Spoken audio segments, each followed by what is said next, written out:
यहां तक कि पहले दलितों को अपनी जाति छुपानी पड़ती थी, आजकल एमपी बनने के लिए लोग दलित बन जाते हैं, है कि नहीं? एमपी बनने के लिए झूठा एससी का सर्टिफिकेट बना लेते हैं। सभी मनुष्य बराबर हैं, इनके बीच में कोई ऊंच नीच नहीं होना चाहिए, कोई भेदभाव नहीं होना चाहिए। और इस महान लक्ष्य की प्राप्ति के लिए सत्य और अहिंसा की बात की गई है।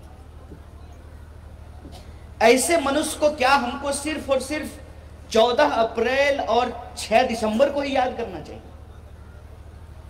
क्या ऐसे मनुष्य के जीवन को, उनके जीवन के सार को, उनके विचार को अपने रोज के जीवन में हमको शामिल नहीं करना चाहिए? यह सवाल हम सबको आज पूछना चाहिए कि आज के दिन ही, क्या आज के दिन ही सिर्फ डॉक्टर बाबा साहब को याद करेंगे कि पूरे साल 365 दिन 24 घंटे हर दिन हर सप्ताह हम डॉक्टर साहब बाबा साहब के विचारों पे चलने का प्रयास, तो हमारे बहुत सारी समस्याओं का समाधान हमको नजर आने लगेगा।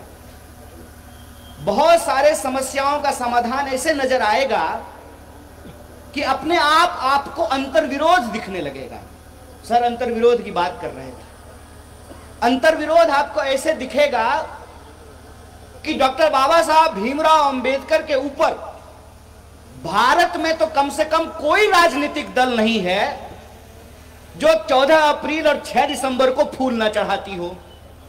कोई ऐसी पॉलिटिकल पार्टी नहीं है।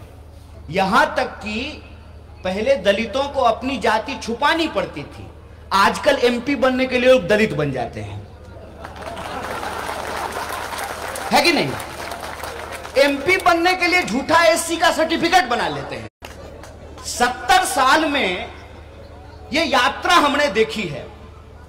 70 साल में हमने ये यात्रा देखी है कि doctor Baba Saheb Bhimrao Ambedkar annihilation of caste की बात करते हैं, जाति के उन्मूलन की बात करते हैं, तो जो लोग जाति को गौरवशाली बताते थे वो भी आजकल अक्सर डॉक्टर बाबा साहब के सामने झुककर नमस्कार करते हुए पाए जाते हैं। सवाल यह है कि क्या यह ऐसा ही रह जाएगा, क्या यह ऐसा ही था? ये दोनों चीज पे हमको विचार करना चाहिए। राजकारणातील प्रत्येक अचूक बातमीचे सर्वात आधी अपडेट्स मिळवण्यासाठी सरकारनामाच्या सर्व सोशल मीडिया प्लॅटफॉर्मला लाईक, फॉलो आणि सबस्क्राइब करा।